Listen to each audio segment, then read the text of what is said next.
off. And I had to remind myself, oh, he's just come back from a hamstring injury. We've not got Noni Madueke. He was like a hand glove replacement. So we've been careful with him, right? I had to remind myself that, oh, I understand why he's taking Saka off. But the Merino sub, I absolutely saw it coming. Because if there's one thing we needed then, if Newcastle are going to sit back with 5 tall defenders, Jamal Lascelles, Sven Botman, Dan Burn, these guys are huge. Right? We need huge guys. We need people who actually get on the end of the ball. And the only tall player we had in our front 6, right? Was Merino. 6 was actually Gyökeres, right? Gyökeres is not as tall as them. Declan Rice was too busy trying to play sweeper for when we lose the ball, so he wasn't going into the box. So we had just one, let's say 6-foot+ player in the box against Newcastle's 4. We needed the height, right? And when I saw Mourinho coming on, I was like, he's doing it again. It's the most predictable substitution in football. I need height, I bring in Merino, right? He wasn't trying to play through the midfield or through Newcastle's tightly packed midfield anymore. He was going to do that, cross the ball into the box and hope something falls for the right player. And that happened twice, right? It happened twice. So it wasn't a great substitution, but it was what won us the game. And by the way, people who go around saying Merino is a defensive midfielder, I need you to check yourself, right? Go check the goal this guy has scored. Right. This guy is a centre forward that was put in the middle because he was slow. So, honestly, we have so many misprofiled players at us now. I don't know what the first was Kai Havertz, who is a false 9, and now Merino. I love them. We made absolutely 5 substitutions. We made use of our entire substitutions. Trossard out, Saka out. The one that shocked me was Zubimendi out, and I think Odegaard came in for Zubimendi, right? Okay, so this is the interesting. That one shocked me. I was like, I don't even know what this guy is doing anymore. I want you to register this, right? I saw something today that I've been trying to see Arsenal do for a long time, right? I've always told you we should play Odegaard left central midfield. We should play right central midfield, right? I saw Odegaard drift from the left to the right today, and on the left, Odegaard is a pass-first player. On the right, he's a dribble-first player. I don't know why. But what I saw today was there was a time on the pitch before Zubimendi came off, right? We made 2 subs at first, Lewis Kelly and Odegaard, right? Those were 2 subs. Lewis Kelly and Martinelli. Martinelli came in. Odegaard came in when? Last. He came in last. Right. So, at some point in that game, right, I saw Declan Rice in the base of midfield, and I saw Eze drifting in as the left midfield, and Odegaard switching in as the right midfield, and they often switched. Odegaard goes left, he goes right. That was us playing with 2 attacking midfielders in about 2 or 3 sequence of play, and I thought to myself, we're killing them between the lines. It's killing them, bro. The balls were going through. Eze was doing the layoffs. Odegaard was doing the passes. Gyökeres was getting nice touches on the ball.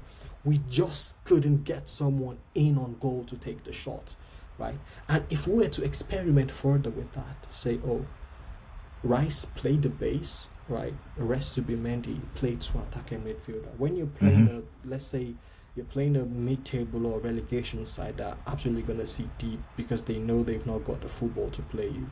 I want to see Eze and Odegaard on the pitch. I want to see Trossard on the left. They couldn't cope with that attack. No one's going to cope with that attack. That's in between. That attack would be too much pressure.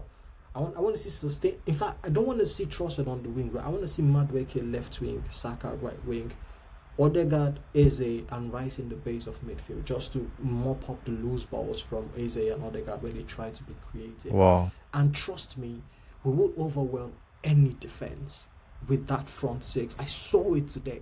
I saw it. I saw the fear in their eyes when those two mounted the ball. it was a case where they were both good at turning on a dime. Yeah, yeah. Quick Eze turns, makes more quick forward turns. passes, quick turns, moving the And there ball, was a keeping quick pass possession to tight. Lewis Kelly that almost got converted, but Lewis Kelly wasn't quick enough. That No, was no, you didn't Odegaard. have a That long was foot. Odegaard That was playing from Odegaard. the That was a left. killer. Go watch that video. And I tell you, Yes, right, he was on playing the on the left, left. Odegaard is a pass. Pass was player. so On the quick. right, he dribbles because on the left he has better passing angles, right? And I want to see that for us. I want our left side to come alive. I want to see Yeah. Odegaard roaming the pitch. I want to see Eze Yeah. roaming the pitch. Yeah, And yeah, we get maybe one of Zubimendi or Rice to clean up. Right? Yeah. Because again, it's at that point at Arsenal where look at Merino today, look at Martinelli last week, right? Look at Miles Lewis Kelly today coming in to be the left back after we've got our equalizer. Right? Yeah. Saliba coming in from Mosquera. I want to see White with a bit more fitness to help Timber out, but it's absolutely fine if you're not starting week in, week out. definitely. No, it's We're cool. going to have some conversations with Gyökeres about hold up play. I don't think he's done too bad as well. It's not done too This bad. was a match tailor made for Kai Havertz. Nah, this was a yeah. He can disturb those defenders. And Dan Burn today played left back. In case you didn't know, he played left back. It was paired with Saka. Dan Burn. No, he was paired with Anthony Gordon, who were both double man marking Saka, which has become the norm in the league. I mean, if you're playing Arsenal and Saka's on the team sheet and you're not putting two players on him, you're not making a very smart decision, are you? And I recall saying this, right? I watched the highlights because I missed the first half of the Man City game. I was in transit, but I came back and I saw highlights. I saw Madueke creating at will, running at people, getting chances. And as soon as Saka came on, was it Phil Foden that was playing the other wing or something, or whoever was the left winger absolutely dropped deep and became a wing back just to help contain Saka, right? It's got to that stage where it's now reputational, right? This guy's on the pitch. What are you doing? Yeah. Don't go forward, stay back. Yeah, and I think we need to maximize on that thing, on the fact that if Saka draws in two players, Eze should be free. Yes. Eze should always be the free man to get the ball, and we saw that today. The person next to him shouldn't be someone who likes to hold the ball. Should be someone who makes forward runs. Yeah. Someone threatening on the ball enough for defenders to pay an attention to. Everyone knows Odegaard's going to recycle the possession anyway. So play him on the left, Eze on the right. Or Declan Rice on the right, Eze, because Declan Rice is very good going forward. He's got the goals to prove it as well. So yeah, I just want to see a bit more changes and tweaks. But this is my final takes from today, right? The reason we won this game, which is a game we would have lost last season, if you don't know, we lose this game all day, all night throughout the last 5 seasons. We are not coming back from this. Nah, that was phenomenal. The coming back was great. I'll say the reason we were able to come back into this game and win was because we were able to put in quality players off the bench. There is nothing you want to say about that. We could bring on Odegaard, we could bring on Merino, we could bring on Martinelli against Newcastle legs, we could bring on Lewis Kelly when the players got a yellow card, we could bring on Saliba from the bench, right? That is the reason we got a win today, and that is what our new sporting director has done for us, where we're not looking at the bench with a bunch of academy players who will actually get eaten alive when they step foot on the pitch. Yeah, we've got players who have played a title run season, right? 2-3, they've played a title run 38 game season before. They know the stakes. They know what's at stake here. We've got winners on the team now. We've got people who've been here before to St. James's Park away, you go 1 goal down, you're probably not going to get lock the game. That's the end. Yeah, right. So you've got to be willing to do the absolute maximum at any given time to get a win. And we saw that with the changes we made today, that look, we're able to bring in tall players off the bench. We're able to take off our central defensive midfielder in Zubimendi, knowing we've got a Declan Rice on the pitch. We're able to play 2 attacking midfielders in Odegaard and Eze on the pitch. We're able to take off Trossard for Martinelli. We're able to move a lot of people around, get Merino playing as a false 9. This has happened because of the bench squad depth. And we've still got about 3 or 4 first out injured. We are a force to reckon with. I want to point to something again that I liked. Fought today. Arsenal players fought today. I can see Saliba making some kind of Saliba left the bench and came on the field and he was ready for battle. I can see those challenges he was making. It was like, because on a normal day you come to Newcastle ground, St. James Park, you know these guys are rough. You know what that 1 is? minute, You know what 45 that is? seconds. Joelinton had already checked Saka to make sure that no, you are not alone on this pitch. Joelinton already checked Saka, and I was like, completely intentional. that was exactly, that and that was a yellow because card, bro. The ref's not gonna give a yellow that early. He's not gonna give a yellow They because it's know so that. early in the game. All right, so here's my take on this. Right, I told you when Eze joined the team to say we're gonna see very good performance from Odegaard this year, and if he doesn't take this as a cue to step up, he might get his chain snatched. What I didn't see coming was Saliba getting his chain snatched. What I didn't see coming was Saka rushing back from an injury to say, Madueke is not going to snatch my chain in this team, right? You're not going to, because up until Saka returned from injury, Madueke hadn't scored, but he had been electric. Everyone said that this guy has been good. So it's got to that stage where the competition in the team is elevating the levels of performance of other people. We saw Gabriel improve massively when we got Kiwior in. Again when Calafiori came in. We saw Calafiori improve when Master with Kelly started putting him on the bench. So in a situation where it's like, look, right, I sleep up, I get my chain snatched. Which is why Mosquera was so disappointed in himself today after he made the mistake to say, I finally got a chance to play against one of a galactical player who everyone calls a Rolls Royce. I'm putting him on the bench. He's ready, but I'm putting him on the bench. I shouldn't be making mistakes like this. Make the manager put me back on the bench, right? And again, I want the players to know it's okay to not start at Arsenal. There's a lot of games to go around. There's a lot of games to go around. This mentality where I'm not getting my chain snatched, bro. I'm not gonna sit here and let you just walk in and take my shirt. It happened to Martinelli, it's happened to Trossard, and they've come up with clutch goals in that time. And Eze is beginning to wonder, whose shirt am I gonna snatch, right? Because you don't sign a player for 6 or 7 million and put him on the bench. So Odegaard's on his feet, Eze is on his feet, Trossard's on his feet. Even Saliba, this is something we never thought was possible. Saliba's coming to the pitch thinking, Mosquera's made a mistake. I'm gonna put in a very, very. He put in a very solid performance to make sure I'm starting next week. This guy was wheeled out of the pitch. Livramento was wheeled out of the pitch because there was a tackle of Saliba. I knew that was intentional from Saliba, and he was like, no one is doing it. No one is doing anything here. He was going for a header. I don't think any player goes onto the pitch with the intention of injuring another player. But what I say happens, right, is you know Newcastle players. Physical. Right? They are always physical, but then we can't sit back and let them use physicality to win the game. I mean, this game could have ended 1-0 if there was no one to check them.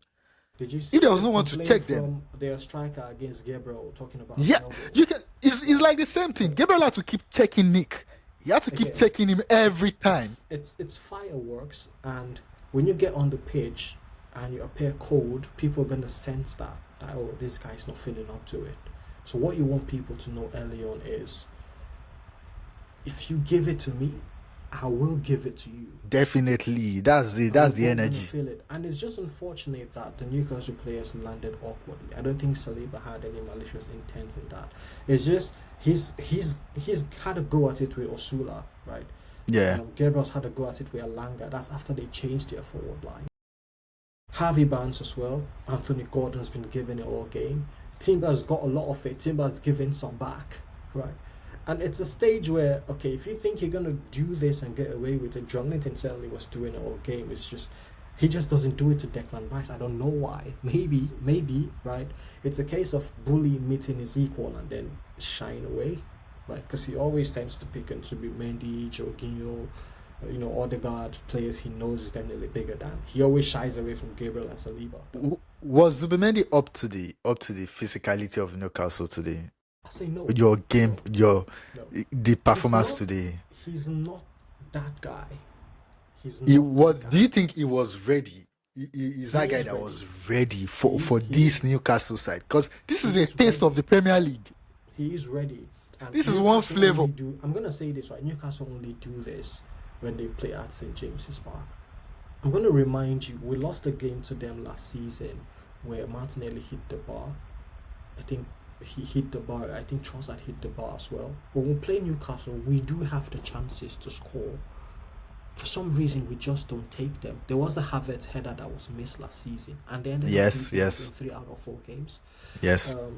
Similar to this season as well, it started in that pattern. Penalty not given, Trossard hitting the bar, and them scoring from what was like their only good shot on target today, and they scored from that header, right?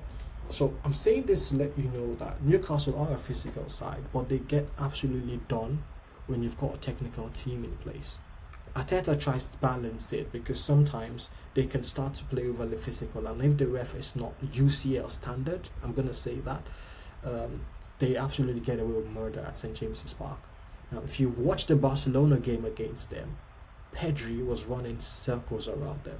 That's what a technical player can afford you, and that's what Zubimendi is, right? He's not that physical guy, but if we do not put in more technicians on the pitch, like we saw with Eze and Odegaard, right? If we're playing a bit of a stiff forward line, right? If we're playing a bit of a transitional forward line, he's gonna get swallowed in the game. He's not got the legs to cover back and forth like Declan Rice does.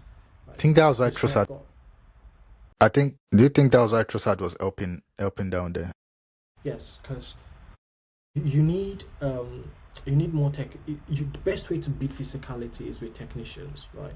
But if you do not have absolute technicians on the ball, like Santi Cazorla or Pedri or Frankie De Jong, like Barcelona's got them stacked, or when we used to have Wilshere, Ramsey, Cazorla, Rosicky, if you do not have those very technical players, right, you want to get some steel in your team. Remember, for a long time we were the soft Arsenal, the Arsenal that couldn't take a hit. Ended up with too many of our players getting career-changing or career-ending injuries, right? Too many of our players. And that's because when we play teams who could not match our technicality, we get kicked off the ball.